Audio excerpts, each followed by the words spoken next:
You're listening to the iRacers Lounge podcast, where we discuss everything iRacing in a casual setting.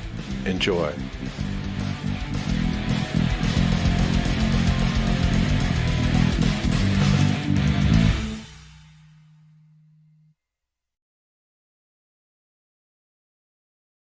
Welcome to the iRacers Lounge. I'm your host, Mike Ellis.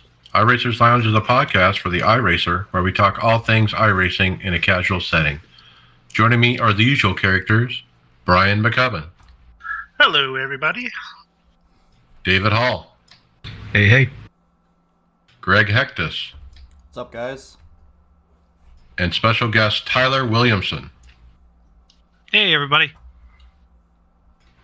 This week on the show, we welcome one of our newest members to Team Tifosi, Tyler Williamson. Also, if you're interested in the latest in high-quality pedals, stick around for some exciting new and updated players on the market.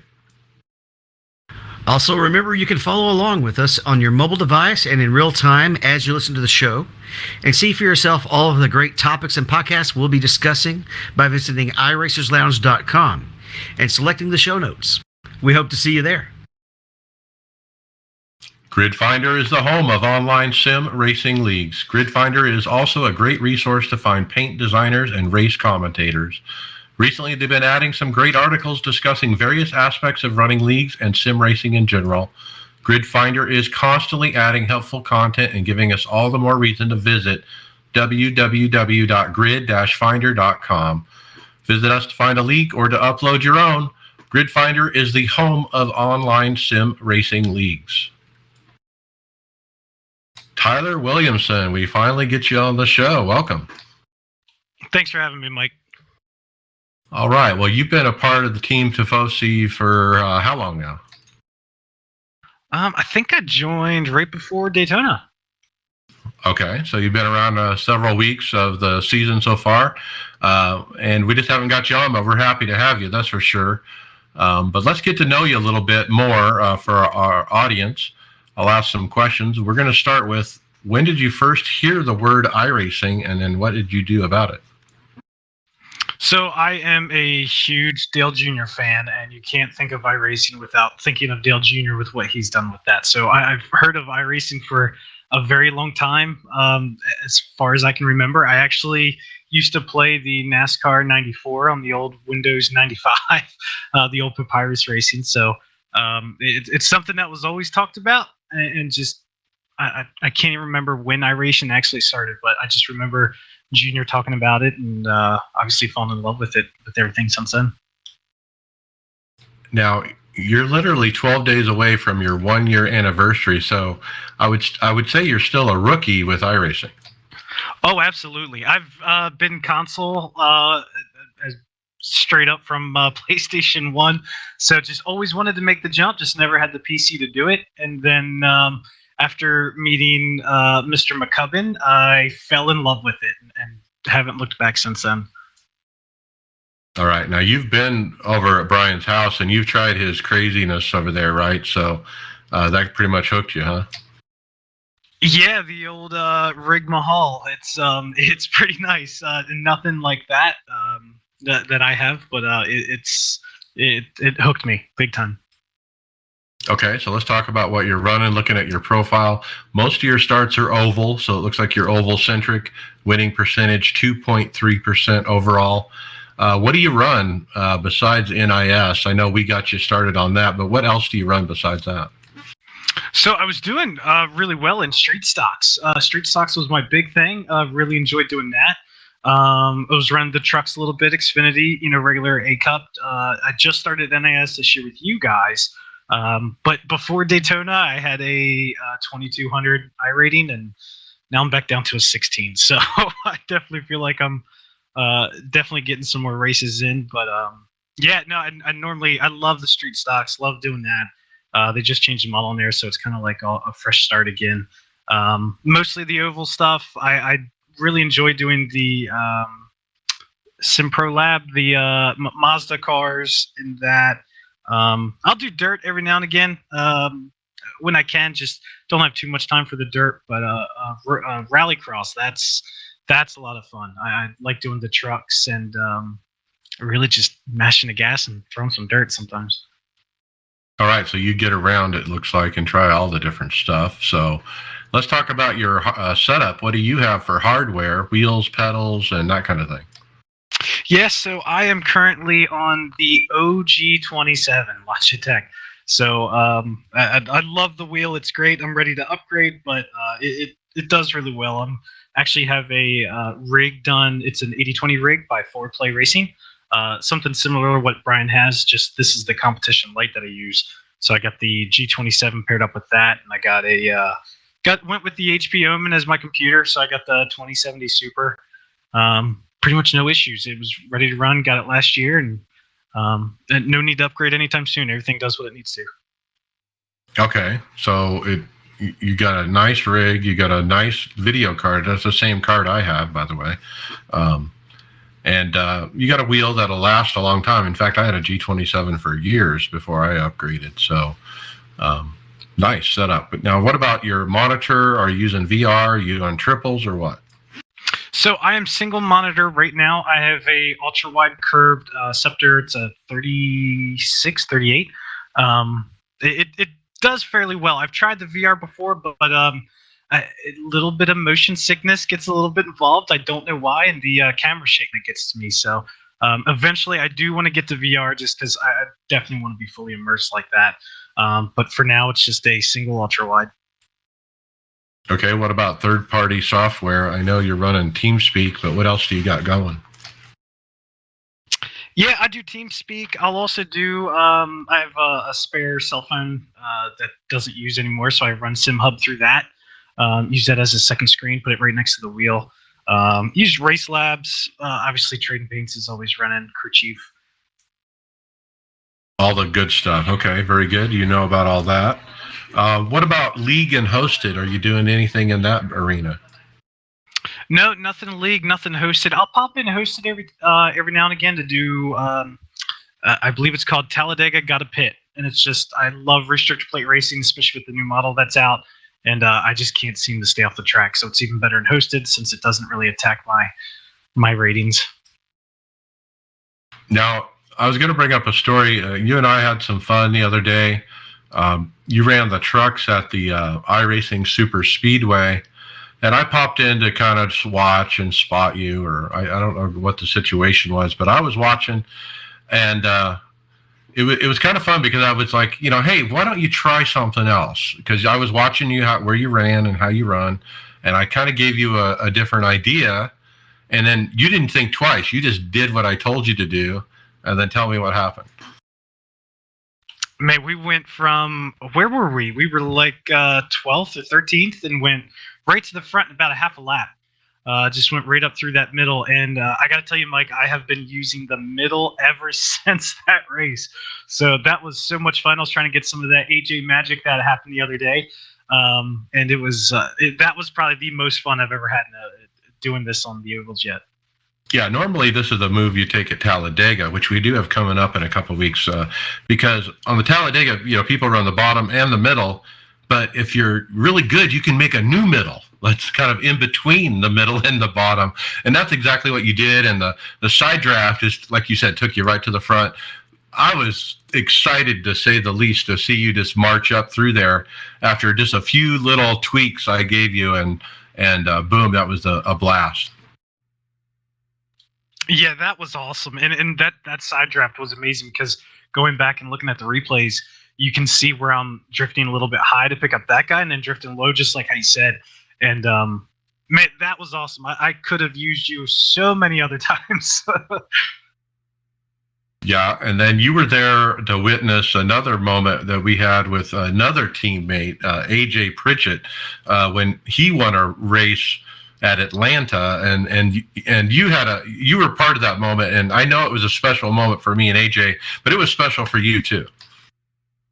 Yeah, that was incredible. That even I actually re-listened to that show just going through that interview with him, and just being a part of it that night. I mean, it was just a very casual night. It was just us three, kind of hanging out. He was doing his race, and then next thing you know, he's racing for the win, and it seems so real. It really does. hearing the calls, the plays going on, and then all this silence, nothing happened, and I'm the guy on the team speak asking, okay, what happened? What happened? You know? Yeah, that was a blast. So, well, we've had some good fun with you since you've been with us, and real happy to have you on the team. So, thanks for coming. Absolutely, I appreciate it. I'm so excited to be here, and you guys have been great teammates. I've changed so many different little things that I do just off a simple, hey, why don't you try this or why don't you do that? And it's definitely helped me so much. Greatly appreciated. Okay, so let's wrap up with that final question that we ask everybody. What's your most memorable iRacing moment so far? Even though it's not my moment, I would have to say that AJ, that was cool just being a part of that. But if I were to pick something on myself, it would be actually snagged a win at Daytona in the Xfinity cars, the B class. I led one lap and it was the last one, 3 wide on the high side. So second place was there was a big wreck behind us coming out of turn 2 on the last lap. And second place was trying to take his shot, and I figured I could bog him down too. And it actually worked off. I went high side going into 3, kind of tugged on him a little bit, stayed at his rear, and actually pulled it off. And we were all 3 wide. It was very close, and that was the only lap I led. All right, well, nice win. I'm looking forward to seeing how you run at Talladega coming up here, because I've seen your chops on these plate style tracks. So I think you're going to have something for them. Yeah, I can't wait. I love Talladega. Way better than Daytona, but I will definitely be up there fighting for it. All right, Tyler Williamson, thanks for coming on. Thank you, guys.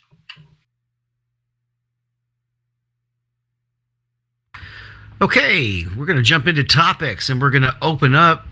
Funny, we were just talking with Tyler about his new or his hardware, which you might call getting started hardware, right? Well, Parker Kligerman was chiming in on the Racer Mag, and he's saying that sim racing needs to improve its access to maintain its momentum.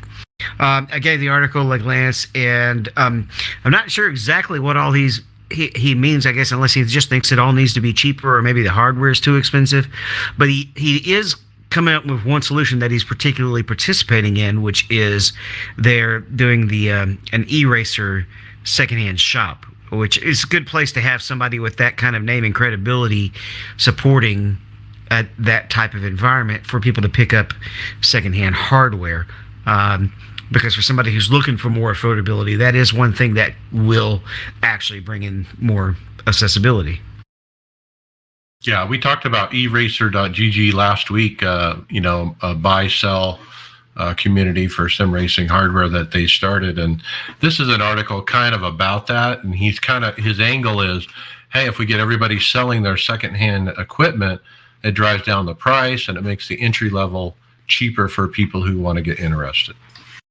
It can be very handy too, because particularly with computers, once you buy the computer, it's almost already obsolete, right? There's not a whole lot of resale value in that type of electronics. But with sim hardware, there's a little bit more staying power with it, so the technology doesn't jump as fast, I guess. So this is a good option.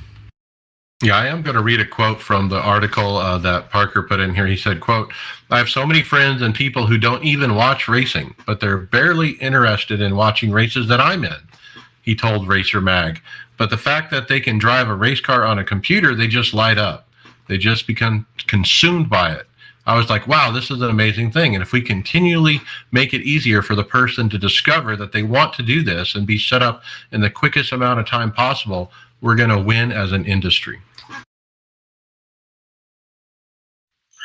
Mike, I think that's a really good point, because my way into watching racing came basically through video games. I mean, iRacing wasn't around at the time, but through some of the proprietors games and stuff like that I played, I got interested in racing through the game first. I wasn't a racing fan before then, and that's kind of what drew me into the sport. And ever since then, I've been a big time fan of both, and wanted to get into it as much as I could. So I think Parker makes a really good observation that there's a lot of people who might not be racing fans who find racing to be a lot more enjoyable than watching racing. And he's trying to grab a hold of those people and make it more accessible to those people to be part of it. Some of them might join and never become racing fans, but they might be big time into racing. So iRacing, I'm sure, and everybody else wants to get those people involved as much as possible. I mean, I'm one of those people. I'd rather race myself than watch NASCAR racing. And if I have a choice, 100%, I'm going to do my own race. I tend to not sit at the TV when the race is on Sunday. I'll usually jump in a race and just listen to it on the radio. Well, one of your 1,000 races during the week, right? Only 100. Don't get an order of magnitude off, man. Come on. One other thing, David, I think you mentioned about Parker happening this week. He's a track owner. That part I missed. Is that in this article? No, but I thought it was you who sent that. But anyway, I think he bought into Lime Rock Speedway or whatever it's called, Lime Rock. No, Yes, I didn't see that in. Yeah, I did see that as well. Yeah, he just announced that he's a small owner. Is his words, not a huge majority owner, but a partial owner of Lime Rock, which is a northeastern track. Which is isn't that where he's from? Isn't he from Northeast? It was his first ever racetrack that he raced on. Yeah. Yeah. And his first win. And that Yeah, his roots were from there. That's kind of a short track of road racing in a way. It's got to be Gotcha. the shortest road course that's, well, I guess there's like smaller versions of like Summit Point and stuff like that, wouldn't it be? Well, all I know is when you start on iRacing and you're running road, you're running Lime Rock, and Summit Point, pretty much.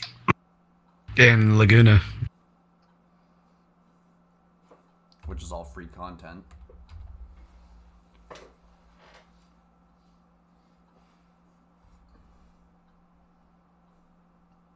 right, guys. So also this week, iRacing came out with a new iRacing broadcast policy that they released. So I think most of us have all checked that over and decided whether it applies to us or what it does apply to. It seems like it focused a lot on iRacing getting the accreditation that it deserves for like TV style broadcasts. They want to have the little watermark, the iRacing watermark in this thing and on the screen. They want they want to be accredited with them using their software. Even streamers, while they don't have to do the watermark issues, the streamers should even have to give iRacing the credit for using their software in their streams as well. I think that was the biggest thing that I noticed out of this policy that I hadn't really noticed before. Well, it's pretty easy with Twitch and Facebook and all that. They recognize iRacing, so you can kind of tag it pretty easily if you're a streamer. The other thing is pro events or events of that nature. iRacing is going to be the sole broadcaster. They're not going to. You have to have their permission if you're going to do a broadcast of a pro race or a Coke race or a Porsche race. I think that's probably the primary focus of this, is that they want to basically say, don't take our money, don't pirate our content, our brand, essentially. Yeah. They're probably not too concerned, if you're running your own stream when you're in a race or something. In fact, they like that. It promotes their product. I don't know. It was a year ago or so. I remember somebody talking about how that you can get protested for posting your stream in chat once. We had a discussion about that for a while. Well, I was in a race with Nim and I said, "Hey, is it okay to post this?" And he said, "Yes, we love it. It's promotion for the product." So they don't mind stuff as long as it's not doing them harm, essentially. Yeah, commenters on broadcast must be behave in a professional manner. Commentary can't be offensive or vulgar language. Commentators must be respectful of all participants and iRacing. defamatory, derogatory, racist, sexist, or demeaning language will not be tolerated. The obvious stuff. Does that mean the bottom split broadcast is gone? Well, we kind of alluded to this a week or two ago when this first came out. Is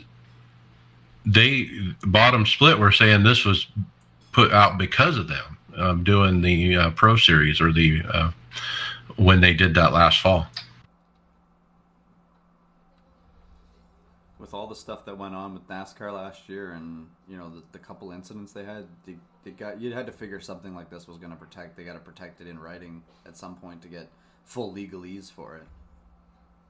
Well, Twitch recently put out an email too, saying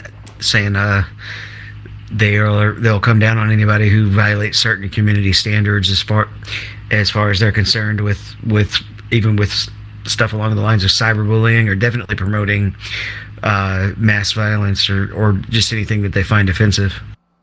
Right, and that is even if it doesn't happen on Twitch. Like if something happened on Facebook, you could get banned from Twitch. That's the new policy. So yeah, I guess you have to be careful.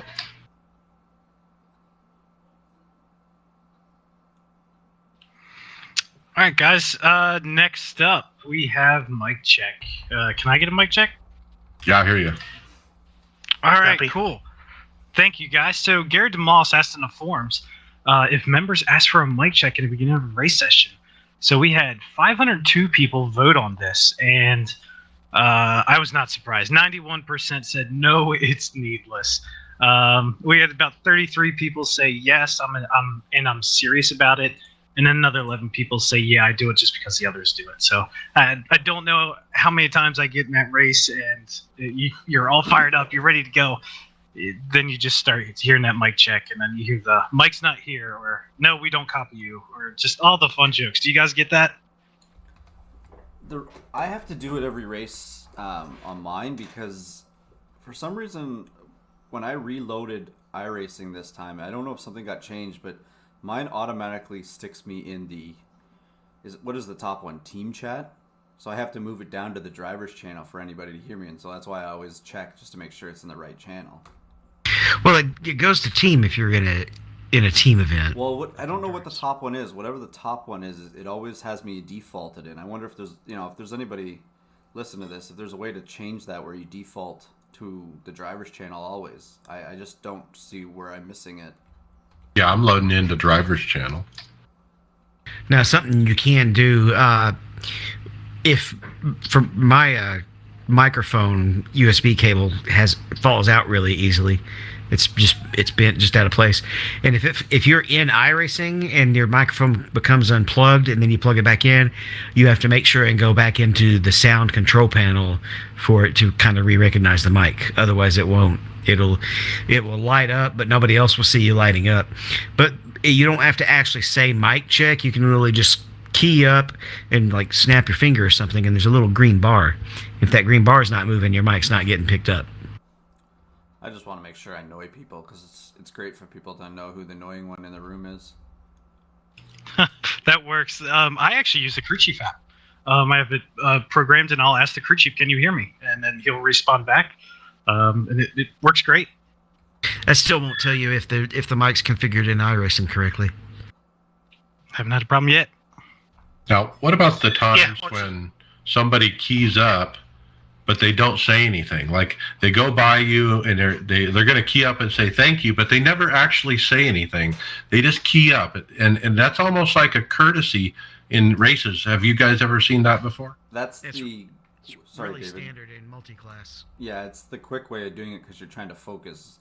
If you can just see the name bar come across and you know that guy just passed you, it's kind of like David's saying, it's common courtesy as a thank you. That's pretty much all I do.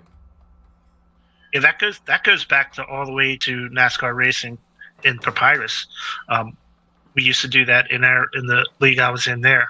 Is if you wanted to thank somebody, you just key your mic but don't say anything. It's just a nod of the tip of the hat type of thing.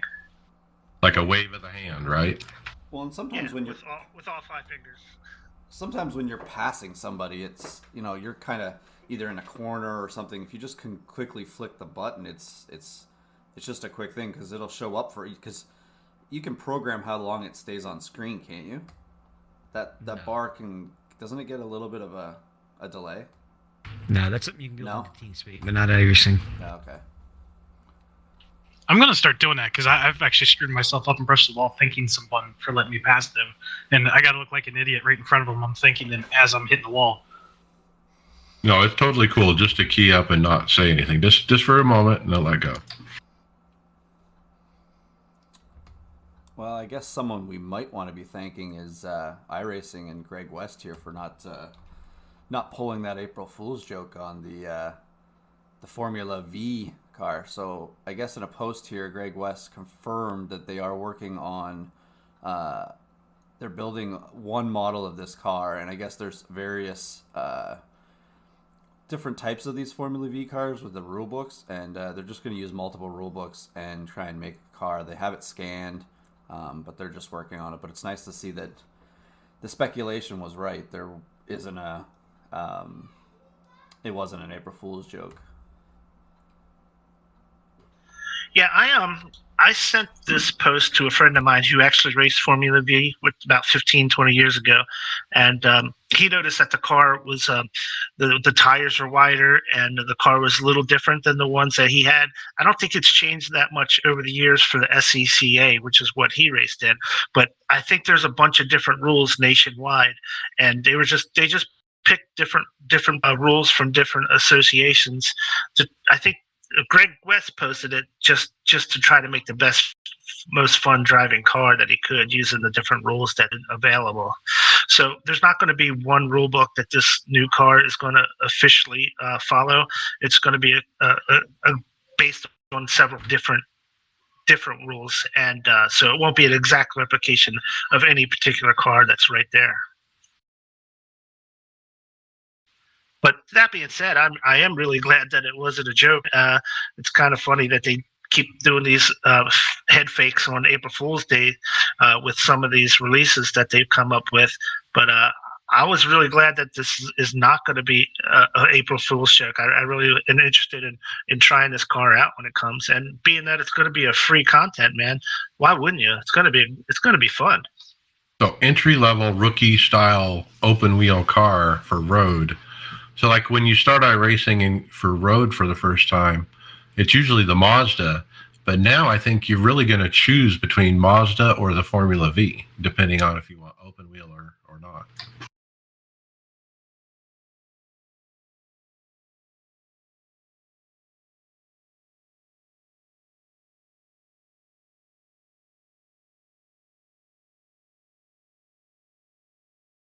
That was a purchase car, yeah. You could do the Skippy, and then there was also the advanced Mazda, which was open set Mazda, which was one of the upper classes.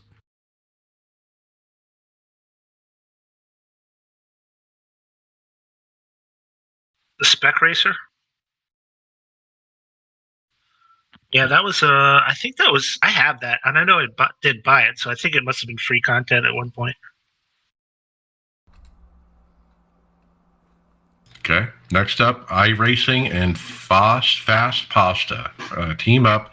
Adam Stern announced it on Twitter first that Anthony Alfredo, driver for Front Row Motorsports NASCAR Cup team, for this upcoming weekend at Martinsville, will be running the iRacing paint job as full sponsor in the Cup Series. So how long has this been coming, guys, that we've wanted iRacing to be a full sponsor on a Cup car? I can't remember the last time. I think maybe Marcos Ambrose 5 years ago. Yeah, that was. I'm trying to remember what race he did that in. It was, I want to say Kansas or something like that. Some new oval back then. Yeah, I don't remember what it was, but it's been a long time coming for this. We need to get him to sponsor Timmy Hill too. Well, this you want to get the mob after them to sponsor Timmy Hill?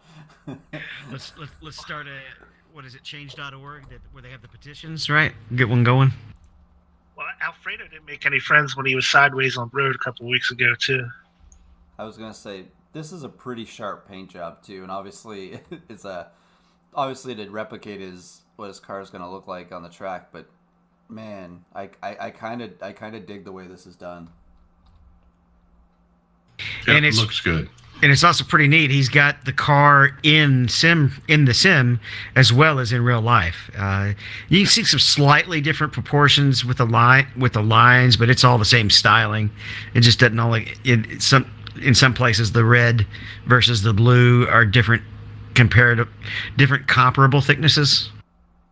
So the actual car he has for the weekend has blue numbers. Earlier in the week, he posted on Instagram an iRacing version of it, but it had red numbers, and it looked really good with the red numbers. But Anthony said that NASCAR did not approve the red numbers, and so they had to change the color. I kind of like the blue, but he's got the red on top, or it looked like in the iRacing one, so you can't see what the roof looks like on this one, but let's hope the car looks like that when he's done the race on Sunday.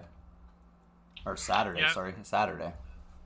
I was going to say, any reason why they chose Martinsville? I mean, I know it's a small track, and there's going to be some, definitely some banged up cars, so you're thinking maybe they'll get a little extra TV time? It's probably, to be honest, it's probably just fell where they could, where they had a lack of sponsorship maybe for a race, and they just kind of got races. that track. Yeah, like Adam Stern said that it's looking at doing some other additional races this season, referring to iRacing being primary sponsor. Martinsville also tends to be one of those tracks where some of the cars that aren't necessarily running towards the front can make their way a little bit more towards the front because it drives more like a road course. It's not like all the aero-dependent tracks. Well, and the other thing is it's a lot of good advertising opportunities, even if you're getting lapped, because you can get lapped so easily there. There's cars continuously going around that track at all times, so there's always a chance to have your car shown on TV at some point. Especially at Martinsville. Is this a good spend for iRacing's money? Absolutely. I'm okay if they're doing it on, obviously the best part is they're taking someone that's going to represent iRacing as well, because of what he's been, his community is starting to build pretty quickly with on here, and I just think that done right, and obviously with the smaller team, it's not going to cost as much too. I don't think. Right. Obviously, with that team, it's probably a cheaper cost. I don't know how much cheaper, but it's probably not the big bucks that you would have to pay to get on a bigger car. It's a nice paint job. He did, Anthony. He did put out credit to who painted it. I don't remember who it was though. I got a question for you guys. On the rear quarter panel of this car is something called dude wipes. Anybody know what a dude wipe is? Or do I want to know? Man toilet paper for men. It's awesome. Highly recommended. It's like baby wipes for guys. Oh, okay. So it's baby wipe, yeah. You don't use that, Tyler. Not daily, but hey. To be honest, I bet you that was created for like the trucking industry type of thing too, like people that are on the go, literally. Literally. You don't like the standard gas station sandpaper? Sandpaper is like you'd be wishing for sandpaper on some of them. I'm going to check in my man card right here, but I'm pretty sure there's 2 scents that you can get with dude wipes, and one of them is peppermint. No way. They're not scented, right? They have to be. So I just get this mental picture of he's wiping and then he's smelling the peppermint. He's holding it up and smelling it. This smells like shitty peppermint. Yeah, I start saying smell before you wipe. You'll probably be happier. Dude wipes is a legit product. Okay, it's basically like flushable wipes. So it's just a brand of flushable wipes. I don't know what the dude part's in, but It's without the packaging for a 2-year-old. I guys. So moving on.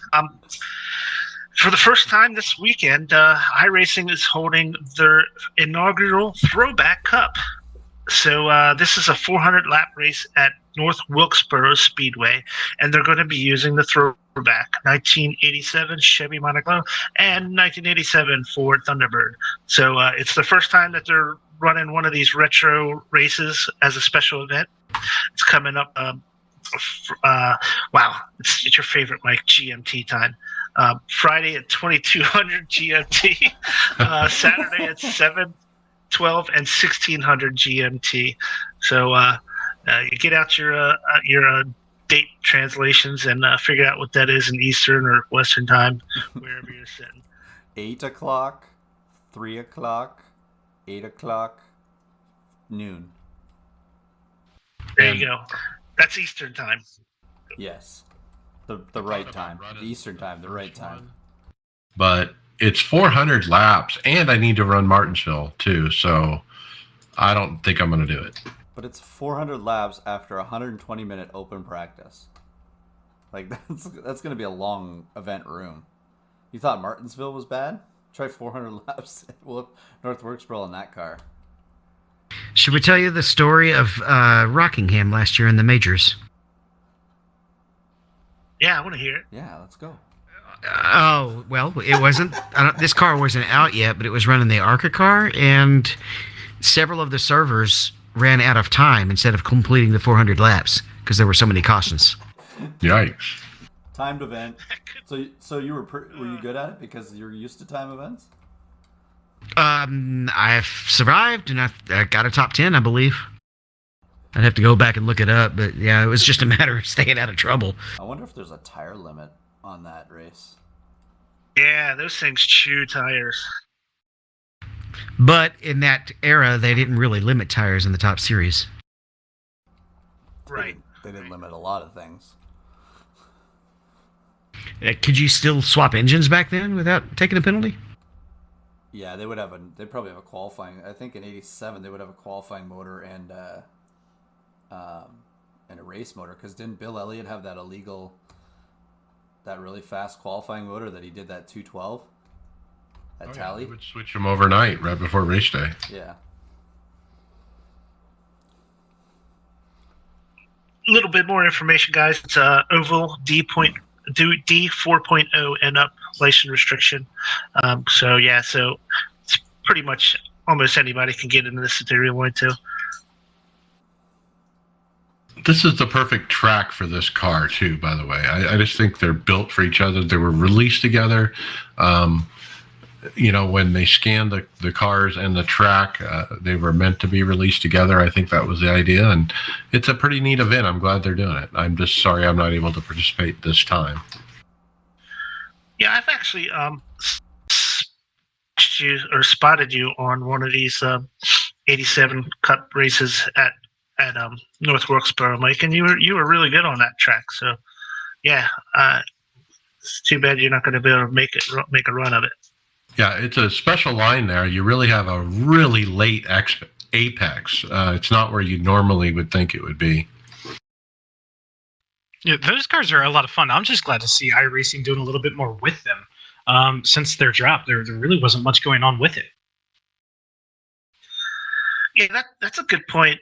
Having these in these special events maybe brings some people back to this car that maybe have kind of faded away after the initial release. It seemed like it was a pretty big release and may have faded since then. But yeah, I think these special event races in this combo might help return some participation in these cars. Hope so. I'll run just the practice. I'm not doing 400 laps. My wheel would fall off. Not an OG 27, right? Right. Oh man, another place where my wheel would fall off is possibly on a monster truck. So we got Ricky Hall who posted on Facebook, and he goes, "I can't be the only person that wants to see monster trucks come to iRacing, right?" And I'm probably going to friend this guy because I've been talking about that even before I joined iRacing. I would love to see Gravedigger on the front stretch at Daytona just jumping through the grass. That would be so awesome. That would be pretty much creating a whole new discipline because they do the circular chase each other around type things. It would be, and you'd have to create bigger jumps. It'd be a whole new. You'd almost have a whole new license class to try and create Yeah. for it.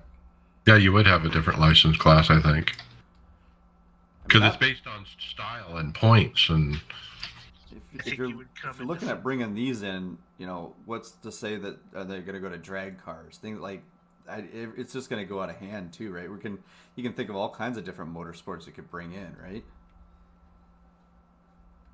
It would be a headache for sure, but I would love that. I think of monster trucks of more of an exhibition sport rather than a side-by-side racing type of sport, and that's I think where you would run into some conflict with what iRacing has done all these years. If there's a way to make a monster type truck that actually is just a racing event, maybe I guess that could be possible, but if there's any kind of subjective judging or anything, I just don't see how that could possibly work. like drifting. Exactly. In a way, we actually just had the monster trucks. So we had the trophy trucks with the Miatas at Irwindale for the figure 8 race, which was nuts. But a gentleman did comment on that very same thread, and he said stadium super trucks would actually be awesome. And I agree. We got the Pro Light and the Pro trucks. Literally, you could just transform them, but almost use the same type of setups. But how cool would that be? Yeah, we got Long Beach. Put some dirt jumps on the straight of Long Beach, and you got a stadium super truck race. Well, Watkins Glen as well. You could go into like a stadium and scan one of these events too, couldn't you? You think you could scan the actual dirt and everything when they had a weekend? Because don't they? That'd be cool. They usually do them with the monster trucks, don't they? So Motocross, or do they do them with motocross too? I don't know, but like even just go in for that event and scan the whole building and take pictures, all that stuff in a 1 weekend event. They've done both, but they actually were using Raymond James Stadium there for a while over there in Vegas, and then they actually just switched to oh my goodness, where the Buccaneers play football. So that's where they were. That was their Daytona 500 was those World Finals, but. I mean, they've got their own. Monster Jam has their own licensing game and stuff like that. But I know it could be scanned. It's just all the issues that could come with that. Okay, let's keep moving. Let's talk about Season 2 Patch 3 release notes.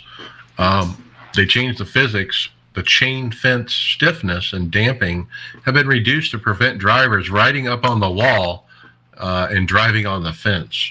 Now, I don't know if you guys have ever done that before. I used to be able to do this at the centripetal, the little tiny track. I could get a car, like the A car, up on the fence and go and make laps on the fence. I think they were doing it at Bristol Dirt. That what brought this up is you could, because the dirt went up the wall about halfway, it was pretty easy to get the car up onto the fence. Mike, that almost reminds me of the old time back in the day where they would have the drop in and the guy on the motorcycle just riding along the sides of the wooden walls. You know, the old like circus routine. Oh yeah. So they The fixed little that. steer with like 3 motorcycles. There we go. The big one is the new damage model. Some great advancements in our new damage model algorithms and processes have been made. These are system-wide changes that impact all vehicles that have the new damage model enabled. With our latest testing, we're very happy with many of these results and are sending those updates your way. However, more work remains for some vehicles to be rebalanced with these changes. As such, we're only re-enabling the new damage model for the street stock with this patch. We're still holding off on the ARCA and the 87 cars for now.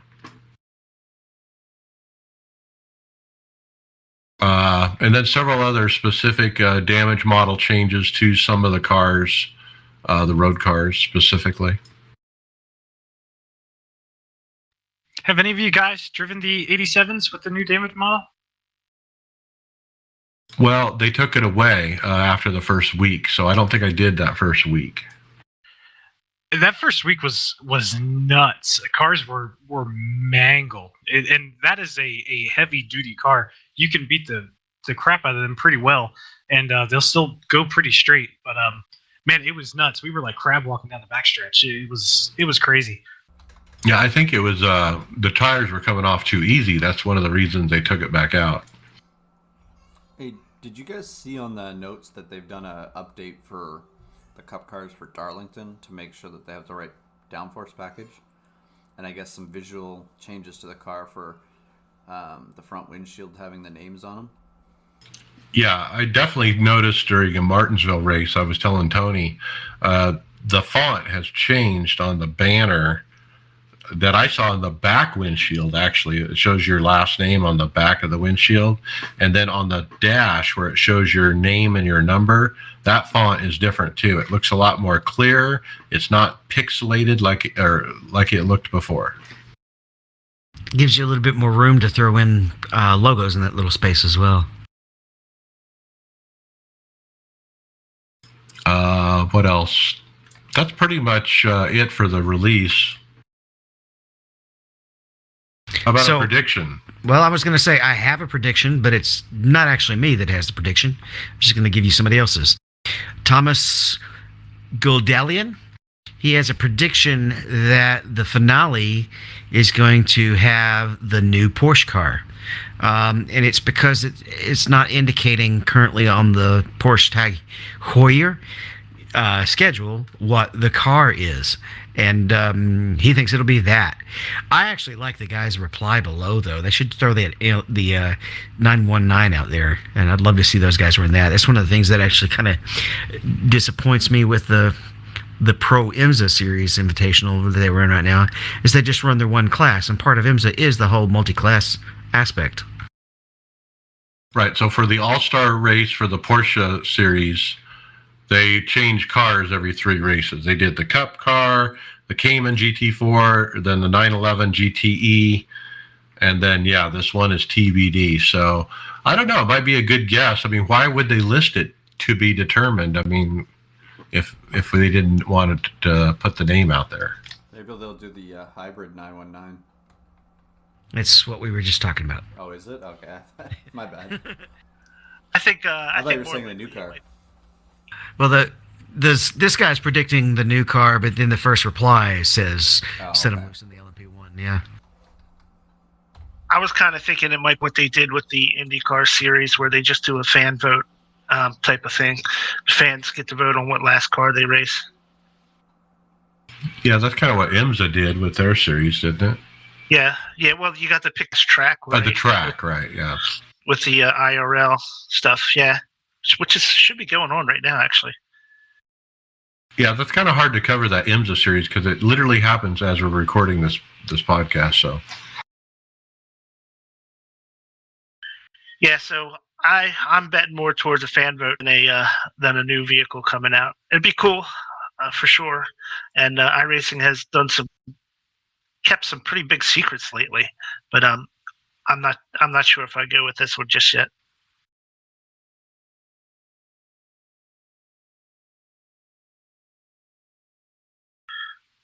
Guys, the VCO Esports, they posted a picture on their of trophies that are going to be sent out to all the class winners from the 12 hours of Sebring this couple weekends ago, right? So they have little pictures. It's got the 12 hour Sebring logo on the front of the trophy, and they're going to be sending them out to the winners of each of the classes. So pretty cool. You guys came close to getting one of these too, Dave and Greg, right? They're pretty. We were in the third, but I mean, how many splits did they give out? Because we were in the top split. I don't know. But nice looking trophy. There's 8 showing, so I don't know if they go any further than eight splits down or what. But that's what they're showing, or is it 9?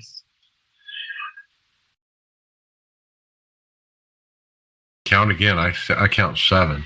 I count. You're right. 7. It's like an etched glass. It's like a big brick of glass, and it's kind of laser etched on the front of it. They look really awesome. Yeah, they're nice looking little trophies. I was just wondering, who do you send it to if you're in a team of 3 or 4 people? I'd be fighting over it, that's for sure. Somebody will get it on weekends. Someone will get it on weekdays. Split holidays. Get out the table saw. Gonna be like child support. Just cut it up, and everybody gets a third. The cool thing, though, is that they are doing this. I mean, I have my piece of paper from my first Oval win that is a trophy, and it's just a piece of paper. I mean, this looks awesome. These look legit, too. And for an official race, so think about it. Official racing, you can actually win a trophy. Yeah. I just like competing in the events. It'd be nice to get a trophy, but, having saying that we got a 3rd place or whatever in a big event like that, it's kind of gratifying. Well, what makes a trophy like this special is that it was earned in the event, right? I mean, I could go to a trophy shop and make one of these trophies. That's not what counts. I'll give you a trophy, David. Okay, Tyler, do you like Days of Thunder? That just came off so bad, but we'll just drive through that one. There we go. Set up. Drive through some smoke. So, you guys being on the sim, have you guys noticed how thick the smoke is when someone spins out in front of you now? I know it. Yeah, it's pretty thick. It is very thick. So we had Alex Horn from iRacing posted a video on his Twitter page, and he kind of edited and added some clips from Days of Thunder on some amazing avoidance by one of the users, and it's amazing. This gentleman, it looks like they're at Charlotte. I might be wrong. You guys want to correct me, but they're in the 87s. He's on the outside, and big wreck happens like every other track, and smoke is just everywhere. And Alex did an amazing job editing this. I highly encourage you guys to check out the show notes and go look at this video, because if it doesn't make you smile as it's going on, I don't know what will. That was You can drive through it. That was a week 13 madness too, eh? So that's just one of those. Is a day event. It would only been at that track for what, a day? They were switching tracks all week, weren't they? Yeah, they were. Yeah, when I first saw this, though, man, I almost pulled out my Days of Thunder VHS and fired it up. I mean, it really gets it in there, but it's really well done. And credit to the guy making the moves, man. That car's a handful to control. Meanwhile, you have the big one happening in front of you. He did such a good job, but it's really well done. Kudos to Alex. Gotta love the shifting at Daytona. Drop into 3rd, yeah, catch a gear and go.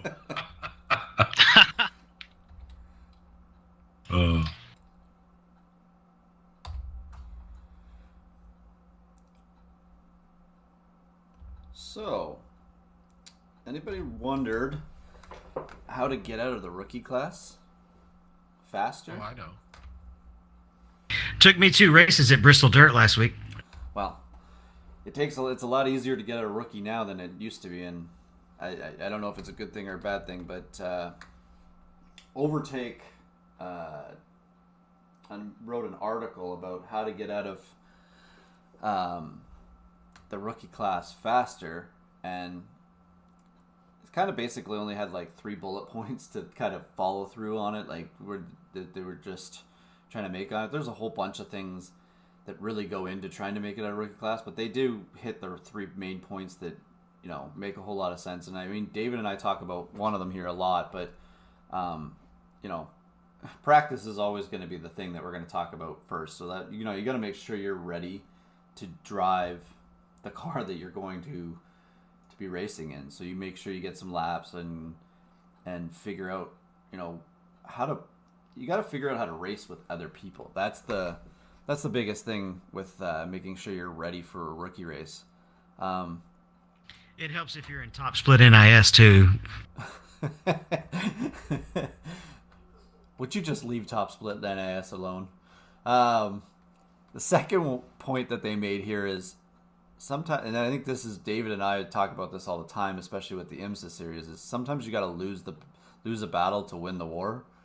So sometimes you got to either concede a corner and live to fight another day. You know, it's not always about trying to race somebody hard every time around the track. It's, you know, if you lose one position when you're trying to get a rookie class, iRating and positions don't matter. It's the safety rating and finishing races. So, you know, concede the position if somebody's faster than you. There's no sense in racing them real hard. And the last one, I think we always assume this about all of us, is everybody else is a bad racer. You're the best, or we're the best, and everyone else is the worst on the track. So it's basically talking about assume that other drivers don't know what they're kind of doing on the track, or, you know, be the defensive driver and try and avoid things by predicting what they're might do, or, you know, even just, you know, defensively put your car in the right spot. Like, Mike, I know you used to always tell us this when we're running like a track that's one line, like at the top, was it Kansas? Always leave yourself an out in case somebody gets into the wall. And, you know, that's something you gotta figure out too, is just assume somebody's gonna hit that wall, so you gotta make sure you're able to find a way out. But it's a really good article. It's pretty short article, but it's to the point. Yeah, essentially you can either prioritize iRating or safety rating. Start from the pits. Really don't race anybody. If they get close to you, let them go. We did jump classes really fast in the Bristol dirt racing, but you know, we were running a race that was a lot longer than your typical rookie race. It wouldn't be 125 laps in most of your rookie races. It'd be like 20. So that gave us a little bit of an advantage there. But basically, if you want safety rating, just don't worry about iRacing. Don't race. Just get out there and make laps and finish the race, even if you do get an X. The more corners you get, the more safety rating you get. So what's the criteria now? Is it 4 races and then a 4.0? It's 4 except for the rookie. I mean, I literally was Class D after running 2A opens. I had jumped to Class D on the road race, or I mean on the dirt. Yeah, I always tell people if you want to increase your license and get out of rookie, start in the pits, and then go out and be a half lap down from everybody else. Like literally be on the other side of the track from the group. And if anyone even gets near you, like literally pull over and get out of the way and let them go. And don't let anyone within 20 feet of you. And just get through the race without an incident. That's how you get out of rookies. There's also some good material out there to find your way out of, like, you know, to watch how some other people do it. Didn't Annie do this as a series for the bit to try and get out of her rookie for road? Well, she didn't rush herself, though. She spent a whole season running the rookie car before she jumped up, which is really, I think, what should be required. At least out of rookie. I'm kind of okay with jumping up through maybe DC, but maybe you should spend a whole season. When back in my day, we actually had to. You know, you had to spend a whole season in a class and then be over 4.0 at the end of the season. Yeah, that used to be the best way to learn a vehicle too. So like when you first get out of rookie, and you know, on our side we'd run the oval, so you'd get in the trucks when you're first out of rookie. Well, then you got to spend a whole season, and you have to make sure on that 13th week that your license is over a 4.0, and as it's about to turn for the next week, that's when you graduate to get to the next license after 13 weeks of racing. If you don't have your license up there, you're hoping on week 13 you can get some, which is really hard to get safety rating on week 13, but you try and get it up there to make sure on that day when it switches that it's there, because if you don't, you got to do a whole new season. That's what it used to be, and obviously iRacing saw that they needed to change that for the fact that people wouldn't probably stick around as much as they do now, because I don't even know if I would have stuck around, not knowing, because I wanted to get to the Cup. Like, I really wanted to get to the Cup Series as fast as I could, and the Cup car was one of the worst cars on this back then too. So there wasn't an inkling to try and get that far up. But when you get out a rookie, if you're doing all this rookie racing, patience, and just don't race anybody. Just let them go. Okay, we got a video from iRacing, Season 2 build refresher. This is kind of different, to put out a video of what has been released, kind of after the fact. It's a kind of a neat reminder to me anyway of what's out there that I kind of forgot about. I mean, it's going to be hard for me to list everything, but Hockenheim Ring, Bark River, Bristol Dirt, Rallycross at Barcelona, Super Late Model, new paint shop, and the list goes on and on. So it's kind of a neat to take a quick look at this video, and man, they really do put out a lot of content in a 12-week period.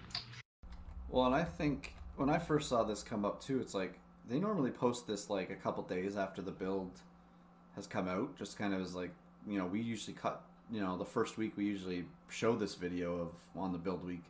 To have it, what are we, 2 or 3 weeks into this build?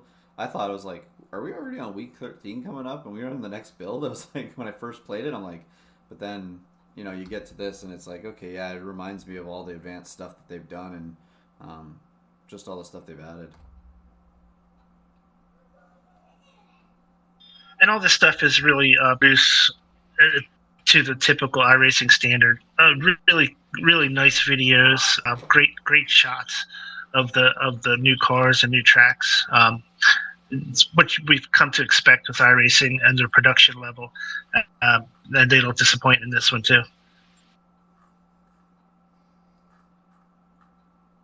Yeah, we have our final news topic for the week. We are actually running with an invitational presented by our sponsor, GridFinder. It's the GridFinder Invitational number 3, Under the Lights. It's going to be 75 laps at Daytona. We're running it this Saturday at 1900 GMT. Now, Michael, Mike, you need to get out your GMT calculator, because we know this, you struggle with this all the time. All right. It's 1900 GMT, which is what 4 hours earlier Eastern. 1500. Right? Yeah. And it's in the NASCAR trucks, and this is a team event. You got to have 4 men, and it's the combined points, right? 4 drivers. Yeah. Don't restrict yourself to men. Yep. The GMT shame on me. messed me up so bad. I thought it was Friday instead of Saturday. So, David, you had to take my place because I have to work. Yeah, luckily we don't have, a 12-hour Sebring or anything like that. Well, good luck. I don't know if listeners can still get in on this event. I assume so, but I hope you guys have a good run. All right, housekeeping notes. Don't forget the Aftermath podcast. Don't forget to get it. I think they record this Saturday. Our website, iRacersLounge.com, is where you can see all the links to everything we talk about. And don't forget, we have a coupon code at Midwest Simulations, iRacers Lounge, for 10% off. We are on the Performance Motorsports Network, hardware, software. Let's talk 11th Gen Intel. Intel has introduced their 11th Gen i7 11700K Intel Core processor. The benchmark scores and other reviews have been less than glowing, including YouTube product reviewer Gamers Nexus describing it as a waste of sand. That's pretty harsh. Waste of sand. But I did look through his videos and another one as well. And the benchmark scores on this were not that much higher than the i7, the 10 700K, which is the lesser older version of this. And so they weren't particularly great a much of an upgrade at all. So I'm assuming the price is going to be a good bit higher because it's a newer product. I haven't checked the prices out on those yet, but yeah, it sounds like you'd be just as well saving a couple extra bucks and keeping the older one, the 10700K. And I still think the common consensus is if you're building right now to go with Ryzen, the Ryzen 5000 versus an Intel chip. My only concern with the Ryzen is that they've been having issues with the HP Reverb G2 headsets. One of our teammates had that issue, and he was using the AMD processor instead of the Intel chip, and he had a hard time getting it set up. I think he finally worked out the kinks, but the Intel was always plug and play with the with those Windows mixed reality devices.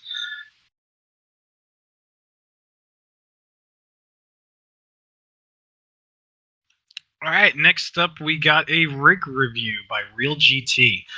They have a prototype of this 180-degree projection style system, and it has an authentic GT cockpit. This thing is amazing looking. And the crazy thing about it, it's a two-seater. You actually have a passenger seat where someone could sit and enjoy this with you. Literally, if you cut the back of the car off at the rear seats and cut off the nose, that's exactly what this is, wrapped around like a projector screen. It's amazing looking. This thing sits on, it's got 4D box actuators, and it actually sits on the ground before you start it up so you can get in this thing. I mean, full doors, roof, windshield, everything. It's crazy. Now, can you actually pipe the proper mirror images into those actual displays there? That would be even cooler. I see that. They have a little displays outside the door for the mirror. But yeah, how would you get the iRacing mirror onto that? I don't know. That would be, oh my gosh, just looking at the headache with the wiring involved. They hit it really well. But it's actually Will Tosoto's. It's his prototype. It's a full, like I said, two-seater motion simulator. It's a guy in the States, so he was reviewed on YouTube. What's this channel? It's such a small footprint too. It's so small for how big it is, when you're sitting in it. It's almost more like a truck cab, actually. Yeah. It's nice painted in iRacing colors too. Now there is one picture that's showing an image on that right mirror. Yeah, I don't know what that image is. It's pretty blurry. It looks like it could be a rear view mirror, but like image, I don't know. Oh, there's another one. It's showing pitting in on the middle mirror. So the projection screen around the cockpit thing is like a half circle, and then you can see the three looks like LCD projectors hanging from above that shine onto it. It's quite a system. What are the three extra ones up top? Like there's the three white ones. Did you see those other ones on the outside, Mike? Up on the roof? Yeah, I don't know what that is. Is that more? No, that's projectors? That's just the projectors are at the top and they're projecting down. They're short throws. But what are there's two different sets. There's those white ones and then the black ones. Yeah, they look like projectors too, Greg. I went back on the post. I'm actually looking into it, and they are a lot smaller projectors, but it almost makes me feel like they're facing the opposite way. If you see the way the angles look, it's almost pointing towards the gentleman's beautiful Porsche side. Yeah, maybe he's got a flight simulator go on the other side or something. That's crazy. What a setup. It's amazing considering he also has the Porsche GT3 inside his computer that you can see sitting right there behind it. But it's you can't really get much more immersed than this. Especially when you can take a passenger in the motion sim with you. They can see everything you're seeing. They can feel the motion. This is so cool. Like to bring a family member in and my daughter. I would take my daughter. Right. Yeah, my kids would love this. My kids sit in my seat enough as it is when I'm in my office if the door is open. You too, huh? My 2-year-old never fails to spin that wheel back and forth each way. Yep, it's a good workout.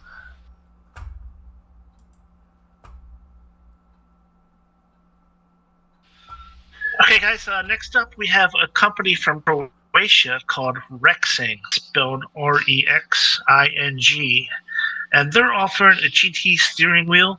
It's a carbon fiber, and it's GT style, so it's the round with the flat bottom wheel. It's all wrapped in Alcantara and has a center dash with a 4.3-inch LCD display, which is really nice looking. It's got the LED buttons above it for RPMs and probably programmable depending on what program you're using.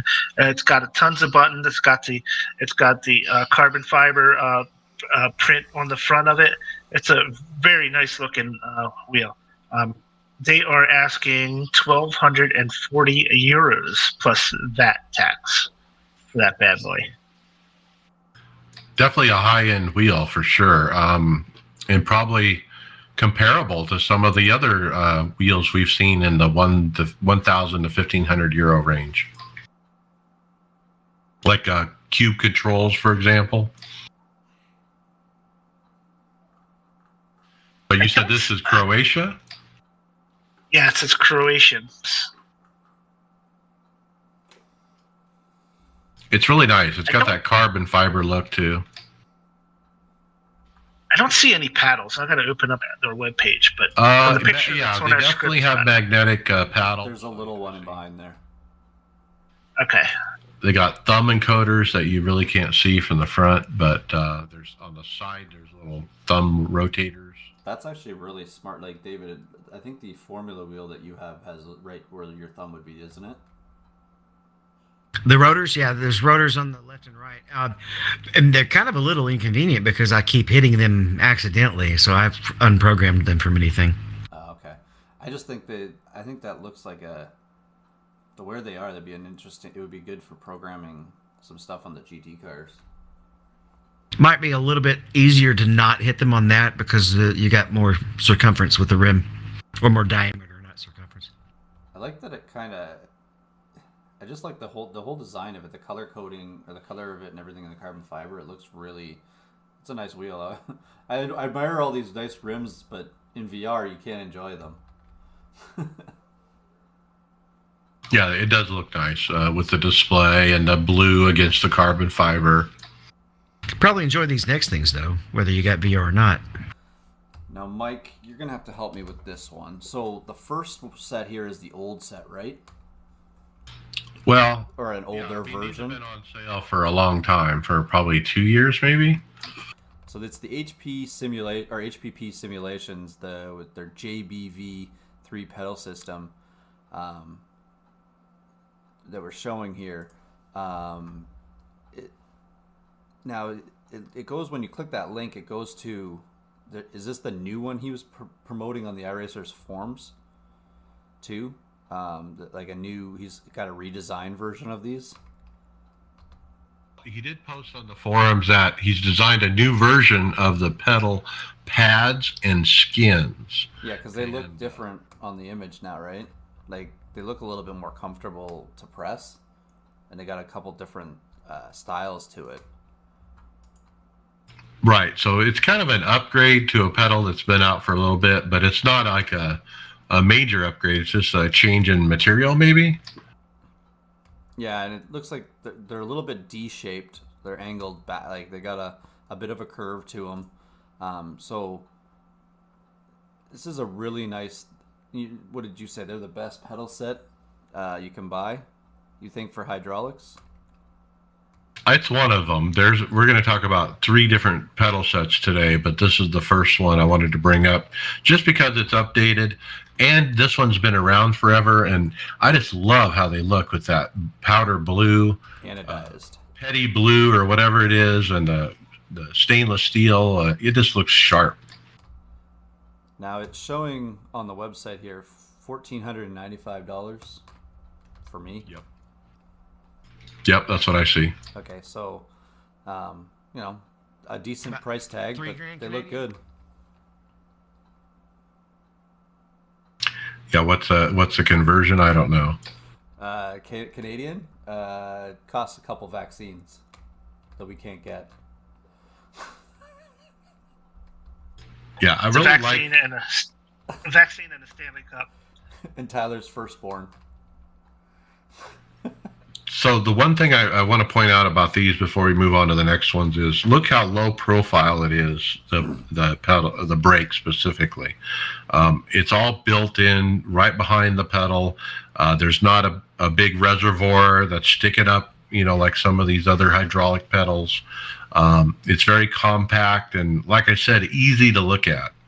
Well, it'd be easy to make to mount them the way that you'd want to. You don't have to worry about the base plate kind of changing how close or far away you want to put them to each other too, right? Yeah. All right, so let's talk about some brand new pedals. VRS, Virtual Racing Schools, is now taking reservations for the new VRS Direct Force Pro pedals. Owners of the wheelbase will have the first option to purchase if they get on the reservation list. The throttle and brake only, $650 US or €549, VAT included. There's an optional clutch for US dollar $249 or Euro 199. The optional throttle, brake, and clutch hydraulic damper kit, 149 US and Euro 149. So they got it where you can build it up. You can start with just the throttle and brake. You could add the clutch, and then you could make it all hydraulic. And so if you add them all together and you get the whole package, what do you got? It's like around 1,050? 1050, pushing 11. Yeah, it's pushing 1,100. 11. Do you think they're doing sets like this now because a lot of the clutch stuff's becoming obsolete in sim race? Like you're only using clutch off pit road. A lot of the cars you can use the steering wheel clutches, right? So it kind of gives you an option. You don't have to buy a clutch if you don't really want it. Well, $250 just to have a clutch. I mean, that's quite a bit of money. But I would want it. I mean, I don't think I want to buy a premium set of pedals and not have a freaking clutch.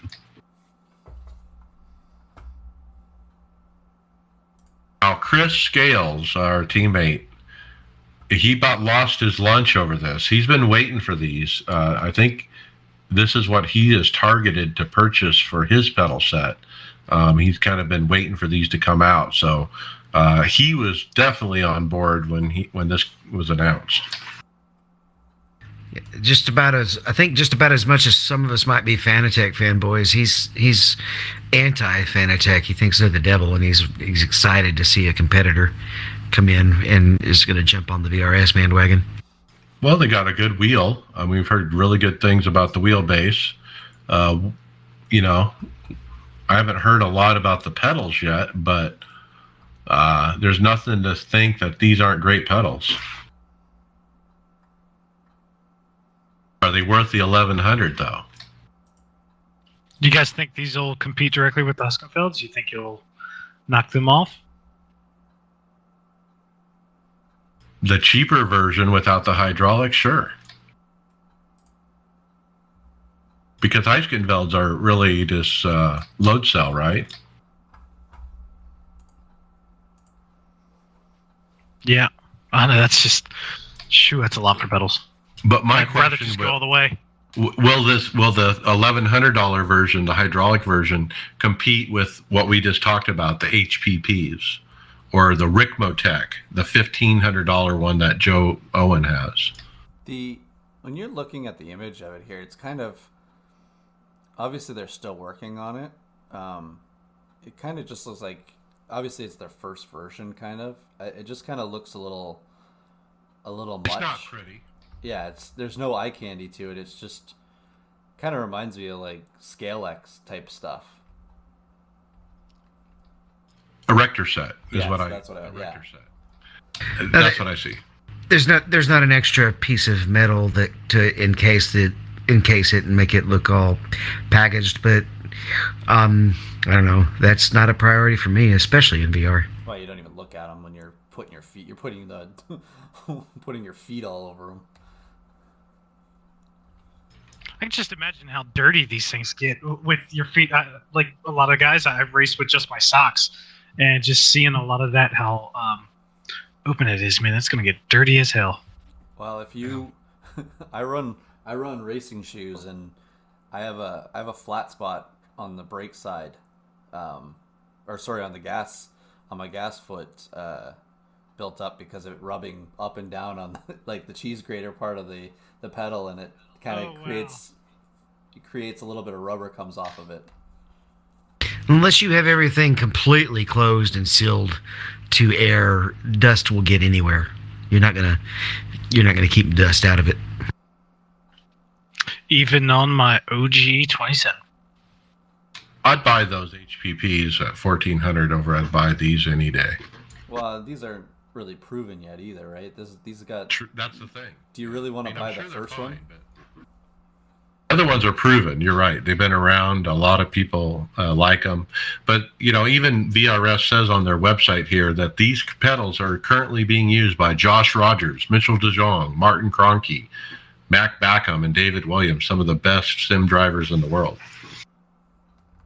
I mean, it's that in the one image here on the website, that's that controller box that they have for the wheel too, isn't it? Or is it its own controller? But is this another controller box, do you think?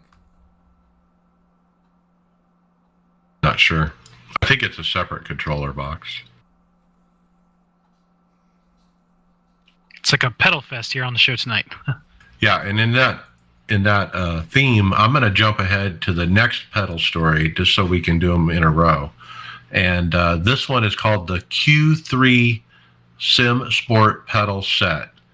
It's coming in at $1,200. It's full hydraulic brake and clutch using high-end automotive components such as Willwood and a Leo Bodner load cell PCB brain. The brake force is adjustable, giving the racer precise control of the feel of the brake. The clutch pedal travel can be adjusted and also comes with a hard and soft spring. The throttle also has a hard and soft spring and also has adjustable pneumatic damper for precise feel and control. These pedals come filled and bled from the factory, ready for you to bolt to your rig, tune, and drive. And I don't know where this company came from. I saw this kind of out of the blue on the forums, posted by a guy that we follow quite a bit, Brad Pugmire. Brad is known for doing 3D printing of mini sim products. So Don't know if this is his company or if he's involved with it or not.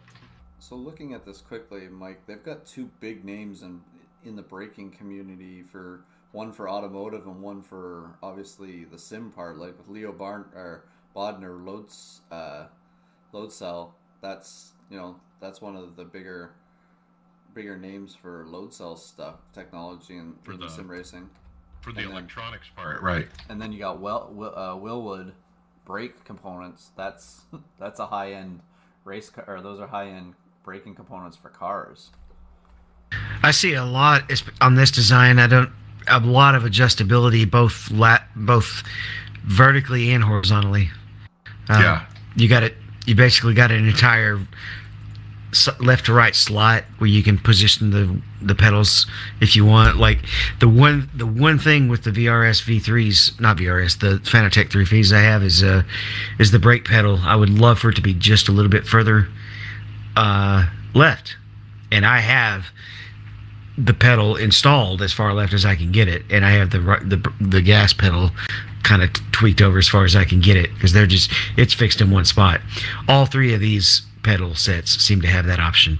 This one though, you can move the pedal surface up and down as well, and it's not just a couple of holes. It's a slot, so it's infinite possibilities between the maxes.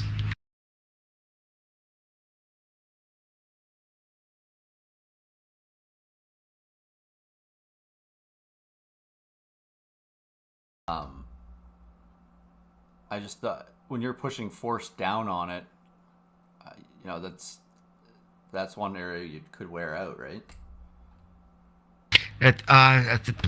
probably just need a washer in there to keep it from being too localized, the pressure.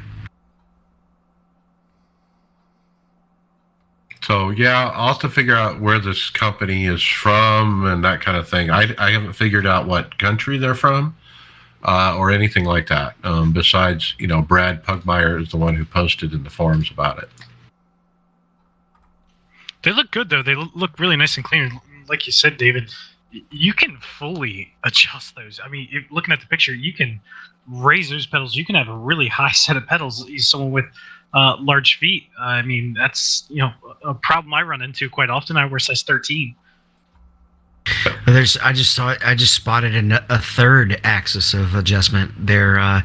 You can actually alter the tilt of them as well. Yeah, it's pretty wild, and that thing's loaded up with nylon nuts on it too. So you buckle it down once and you're done. And it's got the hydraulic fluid reservoir behind clutch and brake. Traditional kind of hydraulic looking pedals because of that. It looks like it comes with the base plate with everything mounted on it and ready to go. Well, and looking at the way that third axis that I found, I think that's actually good for if you invert them, because you can tilt them back out a little bit. Because right now they're straight up and down, and it's adjusted all the way, basically straight up. It's at its minimum, I guess. It's its lowest. So if you moved it up any higher, it would actually tilt the pedal to a more I don't remember the geometry word, not obtuse, acute angle.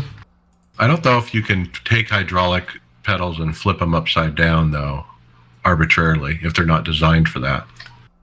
Because of the fluid thing. Well, that's what I'm saying, though, is I think that means it's designed for that. Imagine mashing the brakes, though, and blowing that line. You're not going to blow a braided line on on a sim stuff. You might blow that Bristol. You could blow the fitting maybe if it's done wrong, but braided lines are pretty indestructible.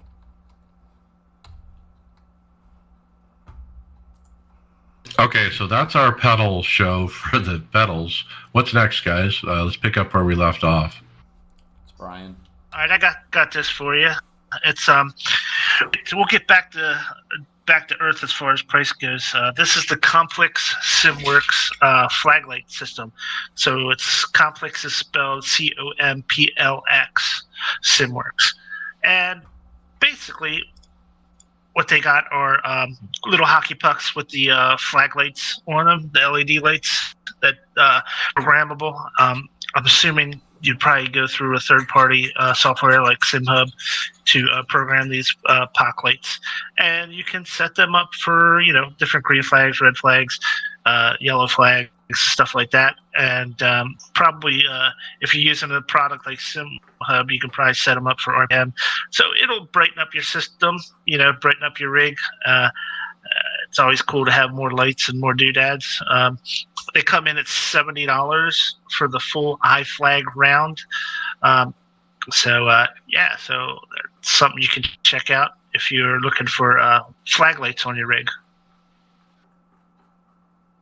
Cool. They also have some other products too. They sell a Stream Deck XL. They have they even have cup holders for 80/20 rigs, so keyboard holders, stuff like that. Website? We lost our link. This is actually an Etsy company. So if you go to Etsy, ETSY, look up Complex SimWorks, it'll come up. All right, we were talking earlier about wheels with displays. Here's another one that we have. Comes from VPG Sim Labs. It's a EU company, and it's running for £950. They also have some other accessories. You take a glance at it, and it looks like a pretty good standard formula format. It's got quite a few buttons. It's got the 2 thumb toggles. We got 3 rotary knobs in the middle. It's double paddle, and so it's actually double clutch. So the lower paddles are actually going to be analog instead of instead of digital, right? Which is really good for launching either out of the pits or on a standing start. And it actually does have 4 thumb rotaries, not just 2 thumb rotaries. And the 4-way hat switch. It's got just about everything you need on it, plus the screen if you happen to be on triples or single. This seems like a good value for that wheel with a screen kind of, package. I think traditionally we've seen these $1,200 to $1,500 or more.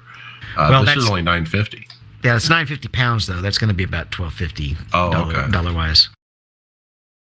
Anybody admiring the color palette that they have on their website? Like, it's flashy. Yeah, you could order different colors. They have black, blue, red, or gold. And that would be like the button color, or the label color, and then the panels are all carbon fiber though. They also sell a whole bunch of different other accessories too in their shop for like dashboards, front button guards, different thumb knobs. I think those are actually the front knob and thumb knob. I think are replacements, or I guess you could change the color maybe if you want. Good product though. Upper end, but not outrageous. That's vpgsimlab.co.uk. A new company for us. It seems like we always are finding new ones. Next up I got is a Fanatec Owners Group. Facebook has a Fanatec Owners Group you can join, which will let you discuss and ask and answer questions about your Fanatec product, like how to remove a wheel that's stuck on the wheelbase. Aha, I see this one's for me. No, I actually think I am in this group, and I have gotten some ideas from some guys. Like when I had the problem before, I got the idea to update my firmware and stuff from this group. So I definitely recommend it if you have one of these wheelbases.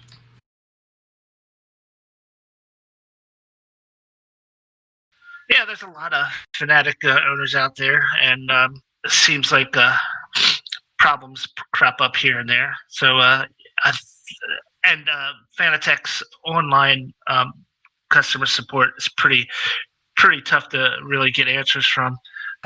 So this might help people out quite a bit if they're having issues with anything. Now, Brian, I think when I put this link in here, it wasn't about just the group, but it was the post that comes up when you click that link. So there's a particular post, and it's really a rig review that was posted to this group. And so if you look at that, this guy's got an 80/20 rig that it folds up where the seat kind of folds against the wheel. You seeing that? No, it just takes me to the homepage of the group. Oh.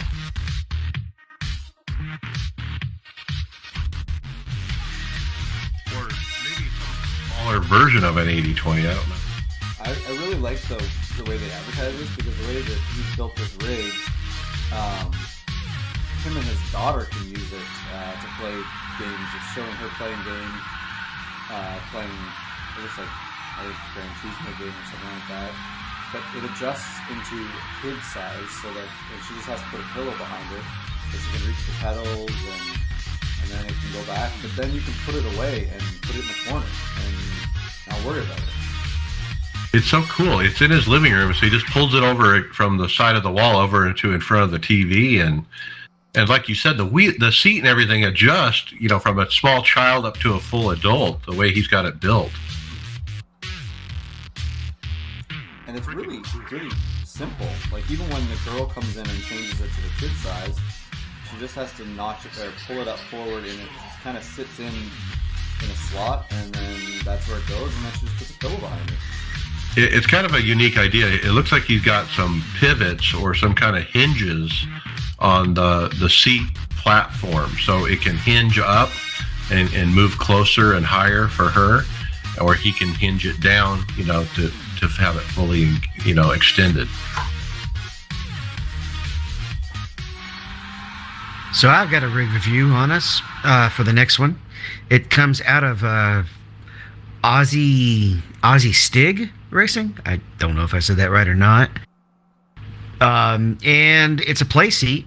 What jumps out to me, though, is the number of rims as well as the racing helmet and the shoes and hat. And just the cleanliness of the room. It makes me look definitely. He has much better cable management, that's for sure. I can't tell if this is a play seat rig that has the spike or the post that goes up the middle or off to the right. But it's pretty neat looking. It's got D-box on each corner. Yeah, it does. Wow.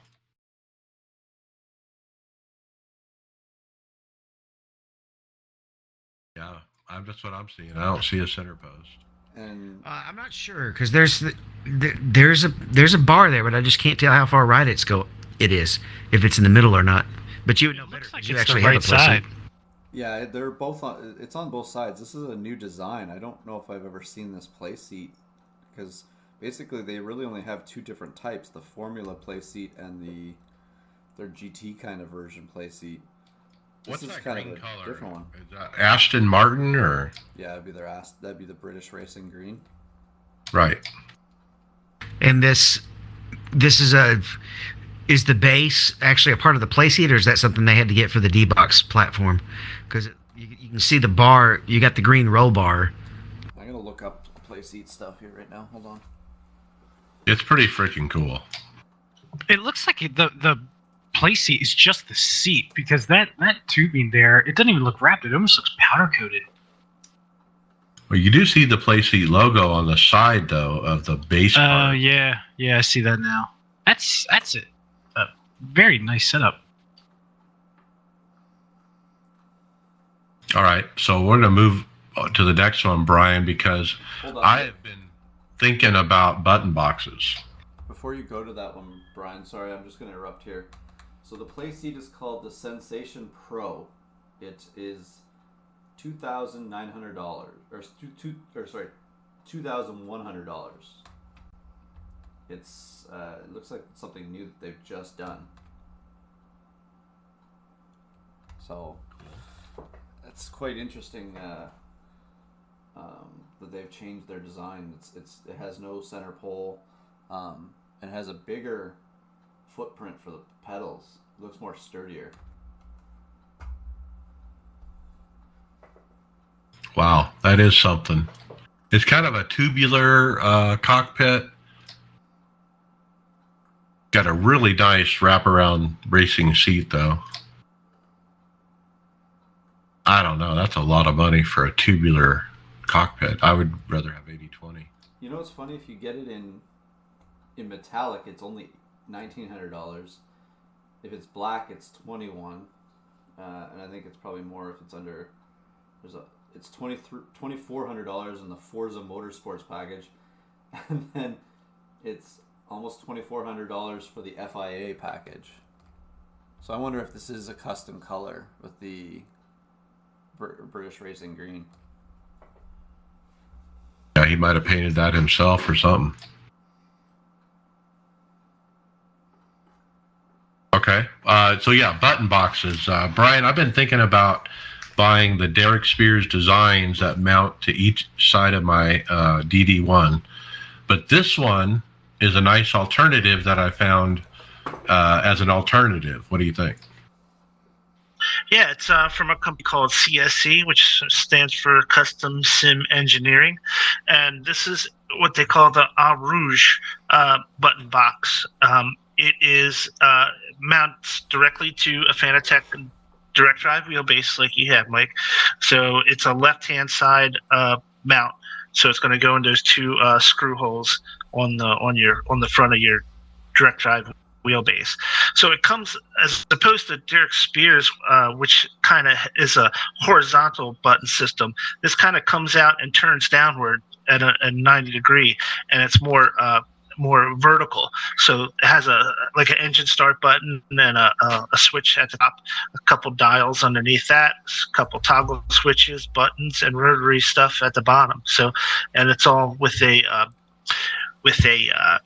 carbon fiber print on that as well. So it's a nice looking system, and it's kind of neat that it's got that the vertical look to it as opposed to Derek has the horizontal.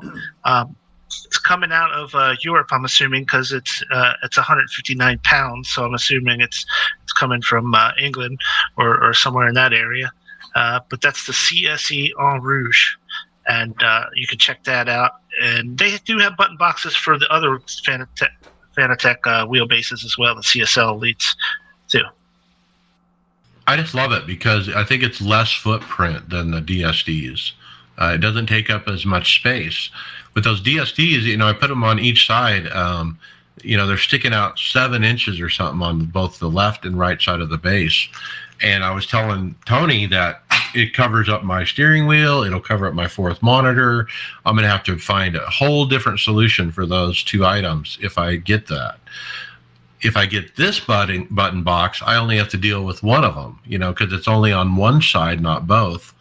And it's a little bit more low profile. I don't think it sticks out 7 inches. It might only stick out like 5 or 4. Well, the DSDs are not going to cover up your steering wheel at all. They're behind it. Well, it has just like this one does, it has a spacer to get you past your steering wheel before the buttons start. Yeah. All it is to get your fingers past when you're shifting. It's so you don't hit your fingers on the box. You don't want them behind the wheel, right? Yeah. Yeah, it's another good option, especially if you don't want to buy a set because you've already got something on the other side. I'm counting the buttons. I've got like 16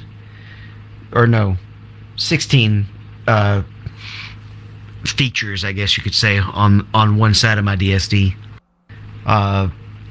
So I can't really say good or bad.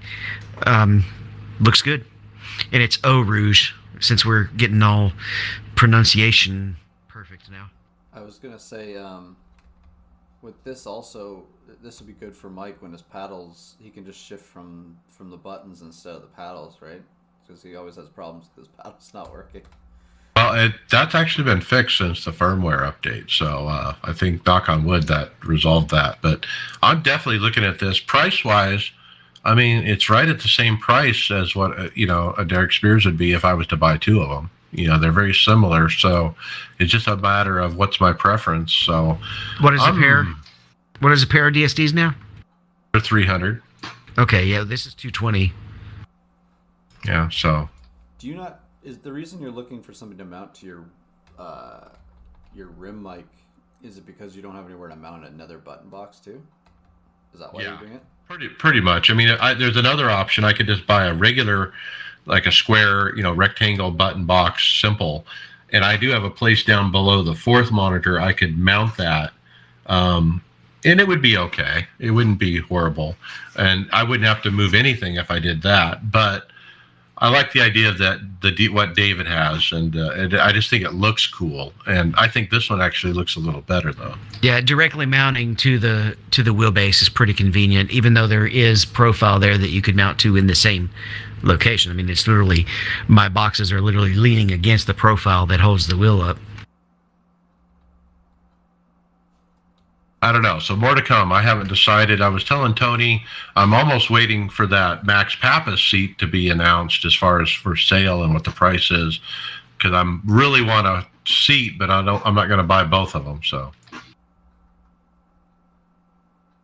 we're going to do one more quick one before we go into results. We had trouble with this video, Brian, but it's about Philips Hue awesomeness. And I think Tony and I saw this video, but this guy has Philips Hue bulbs in some kind of fixtures. I don't know exactly what. And he's got it set up or programmed in a way where the light in the room will fluctuate depending on if he is in shade or if he's in the sun or if he's driving through a tunnel. Like when he drives through a tunnel, the room goes dark real quick, and then he comes out of the tunnel and the room lightens up again. Yeah, this is pretty wicked looking. I've got it pulled up. Yeah, he when drives into the sun and the sun is shining into the cockpit. Everything is real bright from the Philips Hue lights. I would like to see. Does he have any pictures of what it looks like on the outside, like where they're mounted? There's nothing else besides this video. Now, the guy who is Biro Florin, he promised this weekend that he is going to post up a video of how he has accomplished this, what kind of software and hardware he's done to make this happen, and share it with everybody. So more to come. Hopefully we'll know more by next week. But this is freaking cool. Just when you thought that we had as much immersion as we could, and you go and add another element, another sense. This is perfect if you don't have if you have triples, or if you're not using VR, because normally I just keep the room dark. But wouldn't it be cool if, you know, the lighting around my face and my body kind of lit up as the sun came up? You know, as I'm driving the 24-hour Le Mans, it gradually gets brighter and brighter and brighter. I mean, it is another new level of immersion. That is pretty cool. I just even going underneath the like underneath the bridges and stuff like that, where it just quickly goes dark and then flashes back to the sunlight.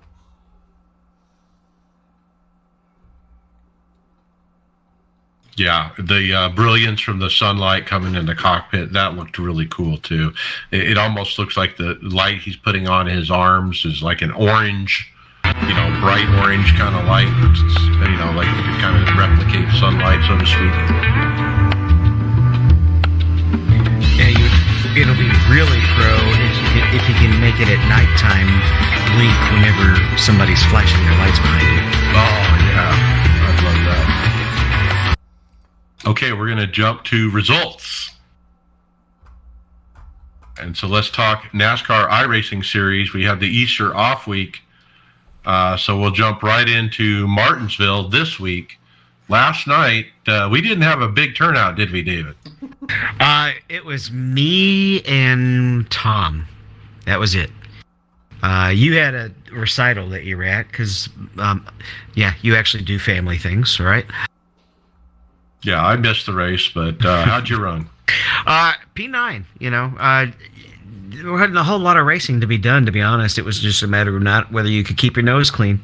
I did my darndest to keep it clean, and actually had to start a lap down because I think I was moving stuff around in VR and accidentally closed the iRacing window when we were lining up. So, but fortunately there was a caution on lap 1, so I only lost 1 lap and quickly got it back like 3 laps later. I ended up having to run the last 50 laps with 16X. Just holding on, I was really having to be even extra careful racing as if I was, you know, farming safety rating and just letting people go anytime they even took a peek. But everybody just kept getting in trouble, and I managed to bring away a P9 after a top split race with 30 cautions for 147 laps. Now, Dave,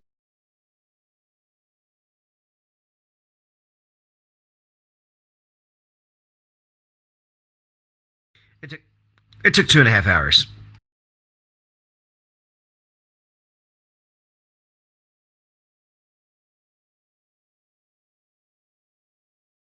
We finished at 11:30 Eastern. Damn. Yeah, because, you know, it starts at 9 Eastern. It was ridiculous. You know, we're sitting here top split. I'm the 29th car coming P9th, but everybody was just, they wouldn't settle down. And it gets into that feedback loop where everybody expects there's going to be a caution in 3 laps, so I got to get what I can get right now. And they just keep driving stupid. One of the 4Xs I got was after the yellow had already came out, and this guy just decided to, I mean, it probably could have been sent in, but I couldn't find it when I went back and looked at the replay. But I mean, 30 cautions, and we're talking the top split. It's 30 cautions. Out of 250 laps, 140 of them, almost the length of the A Open race, was under caution. Yeah, and I ran today, and I had a similar experience. It was 25 cautions, though. It wasn't 30. I think maybe the longest run was maybe 20 laps or something, but it was just one after the other pretty much most of the race. For the first time in, I can't remember, maybe ever, I got to run the same split as Tony Rochette. So there were 3 splits. I think we were in the middle split. I was car 2 and he was 25 or something like that. So I ended up running P18. I got DQ'd out with 25 incidents with 10 to go, which doesn't really tell the story of my race because I kept it clean for the longest time. I had a little front end damage, maybe 30 seconds, still had my RPMs. I was only at 4X.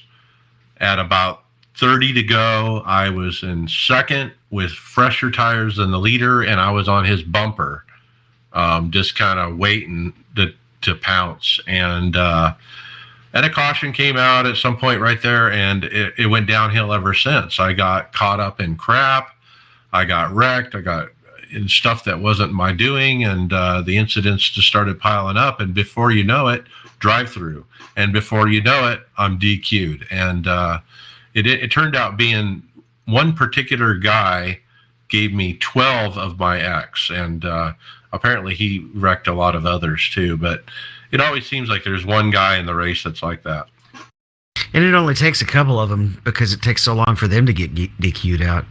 It was funny. I heard one person complain and say they should use the same dirt track X system that they used at Bristol, right? Because it was a little bit, you could get away with a few more contacts at Bristol, but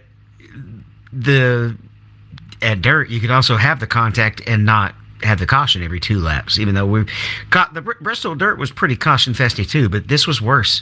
And if you make it even harder to get X's, it's just going to make the race take even longer.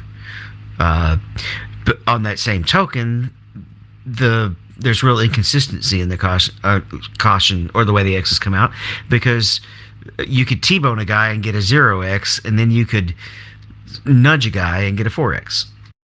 Oh yeah. It's too easy to get 4X at Martinsville. It really is. Tony Rochette had a much better race. He finished 3rd. He dodged and weaved and survived with only a ghost 4X. Tried to get to the leaders, but was getting loose on exit. He just had better skill than I did. I mean, he was able to avoid those wrecks that I couldn't avoid, and he picked his way through there. And he started actually dead last in the race, tail end, and he worked his way up there and had a great run. So he said he's going to be one and done. I'm tempted to not run either. Comes up Friday, but I've got a good, strong, high point finish, so I don't need to run. Or I could run with low pressure. But it's not fun to spend 150 laps under caution. It's just not enjoyable. Okay, let's talk official PDS Euro Sprint. Yeah. I had already announced one of them, but brought home 2 Daytona wins this week. That's a fun track that just know pretty well, and I tend to do better in that car road-wise than I do in other cars. So 2 wins at Daytona. Okay, and the Dallara jet car, you told me we need a better name in that. Maybe we call it the Dallara 01. I don't know. It just doesn't roll off the tongue. Might as well just call it Dallara Batmobile if we're going to call it a jet car. I don't know. Well, I ran Spa on Friday, DNF. Now, I complained last week about lack of participation, but I think it was just my time of day. It was too late in the day. And when I ran Friday during the day, it was actually pretty good participation. I was surprised. I started in the back. I gained a few spots right off the bat, but I went off and lost them. And then I was actually trying to pass a guy, and we hit, and I got damaged. And when these cars break, yeah, the wheels come off usually, and you're done for the day. So DNF. I did buy the new track for this week, Road America. I never had owned it. I bought it. I ran laps on Monday night, I think. Maybe 20 laps at Road America, which is a really long track. Just trying to get up to speed. I never raced it, though, because I just don't feel like I know the track well enough to race it. But I'm trying. All right, league and hosted. Let's talk OBRL Aftermath Truck Series. Brian, I don't know if you ran, but we did hear from Dwayne MacArthur telling us that Steve Thompson won that race. Yeah, he sure did. He's they were at Martinsville this past Wednesday. That's the Aftermath Truck Series. Steve Thompson gets the win. Second place goes to Josh Robinson. Dwayne MacArthur, Canadian's finest, finishes third place. All right, thanks, Dwayne, for that update. Dwayne was a guest on the show last time, and it was a really good interview. And then tonight we're going to run some Ucora, or no, it's called UCRA now, right? Mm-hmm. Are we at Chicago? Chicago. Chicago Oval? Yeah. Yeah, so I think I'll turn up for that one since it's an oval. It's so much harder to have any pace in that car compared to a car where you kind of have to brake. And especially considering all those guys know that car so well. And then going into Monday, I'll be running Fast Track Sim Racing League at Martinsville. And where I think AJ Pritchett is going to be joining that league with us with Mike Morley, with me and Tom Dreiling. And we do have the Musket 250 this weekend as well. That's a majors. It's a majors race. That'll in the be fun. Modifieds at New Hampshire, and it was almost as bad as running at Martinsville with the cautions. Okay, let's get into final thoughts. Brian McCubbin. Let's see. Last Friday, with being the Easter holiday, NASCAR was off. We had a little race that we put together kind of last minute for the iRacers Lounge podcast and some of the Tifosi team members. I think everybody here was in that race except for Tyler. We ran a 40-lapper at Auto Club, and it was a really good time for a short little race, short notice. We had a couple other guys from the team that were in there, and a few other fellows wound up joining us. And I think David, you were the highest Tifosi finisher, right? You think you got third place? Yeah, and I should have been last place, but even though I tried to talk you out of it, threw a caution midway, which gave me the lucky dog, and then just drove right back up through the field. The two guys that finished first and second, though, just had the whole field covered. Once I wrecked. Yeah, wasn't that one guy, like, I was amazed at how he was riding the top. He was on the Kyle Larson lane big time. Like, he was right, like, 6 inches from the wall, entering the corner. But it worked. Like, it was fun up there. Like, it was tough to do, but, man, that track gave you so much. Like, it was one of the best multi-groove racing that I've been a part of in a while. Like, we had I think there was 4 of us racing at one point. We all went into the corner, and we all had a different line, and was able to run through it, and and nobody was in the way. Some guys got a run, some didn't, but that outside line, once the tires got older and you could run that line and get some speed, he was hauling it there. And yeah, I wish I wouldn't have touched the wall following right behind you, Mike, when I got tight, because I was probably the only one that was able to stay with those guys for a while there, considering I qualified on the pole by over, I think, 2/10 faster than everybody too. Well, that guy came into the race asking if you can run the wall like the B car, so he had already been practicing that style of racing for quite a bit. It was fun. I think the hard part of that event was organizing it, trying to figure out what are we going to race, when are we going to race it, and so forth. I call it herding cats. I think we should do that track again, though, in that combination. Again. I do too. I think we could make the race a little bit longer next time. Maybe next time NASCAR has an off week and NIS is off. We could do something like that. And I'm going to miss that track. I hope they have that one more year with it. I heard rumors that they might keep it for one more year before they switch it over to the short track. I'm not sure if that's true or not, but I kind of hope they have one more year so we can race it again next year. And NASCAR has a better send off for that track, because it was a lot of fun. And yeah. I'll make this my final thought. As much as it was a kind of a slightly boring track early on, as it started to age, it got way better. That's the case with a lot of tracks. I hope the engineers that pave tracks can find a way to make them have new surfaces have the same qualities as those older surfaces, because some of the best racing recently has been at California. And kudos to iRacing for the changes they've made to the track surface and different things, dynamic track, to make it what it is. It really did race well. I'm wondering if we should do it in the Xfinity car at that track next time. I want to see some kind of multi-class kind of thing going too, like Trucks and Cup or Trucks or Cup and Xfinity.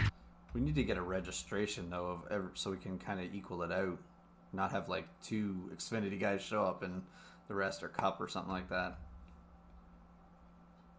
Okay, let's keep moving. David Hall, final thought. Done did it. Greg Hectus, final thought. Still the same thing as last week. Want to race? Haven't raced. Get out there and get it. Okay, Tyler Williamson, thank you for coming on, and you're certainly welcome back every time if you can make it. What are your final thoughts?